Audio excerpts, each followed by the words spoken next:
நான் மனசுல ஒரு நம்பர் நினைச்சிருக்கேன். அதை 3ஆல பெருக்கி 12 ஆட் பண்ணா 30 வரும். நான் நினைச்ச நம்பர் என்ன? இப்ப நான் என்ன சொன்னனோ அதான் அல்ஜீப்ரா.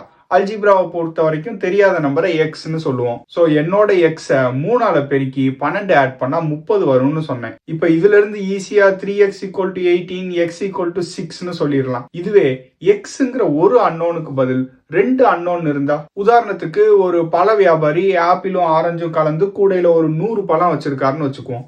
ஆப்பிளோட விலை 20 ரூபா, ஆரஞ்சோட விலை 10 ரூபா. 1 மணி நேரம் வியாபாரத்துக்கு அப்புறம் அவர் கையில 500 ரூபா இருக்கு. கூடையில 60 பழம் மிச்சம் இருக்கு. சோ அவரு இப்போ எத்தனை ஆப்பிள் எத்தனை ஆரஞ்சு வித்திருப்பாருன்னு உங்ககிட்ட கேட்டா என்ன சொல்வீங்க? இப்போ அல்ஜீப்ரா என்ன சொல்லுதுன்னு பார்ப்போம். 100 பழத்துல 60 மிச்சம்னா 40 வித்திருக்காரு. எத்தனை ஆப்பிள்னு தெரியாது, எத்தனை ஆரஞ்சுன்னு தெரியாது. ஆனா ரெண்டும் சேர்த்து 40 பழம் வித்திருக்காரு. ஒரு ஆப்பிள் 20 ரூபா, ஆரஞ்சு 10 ரூபா.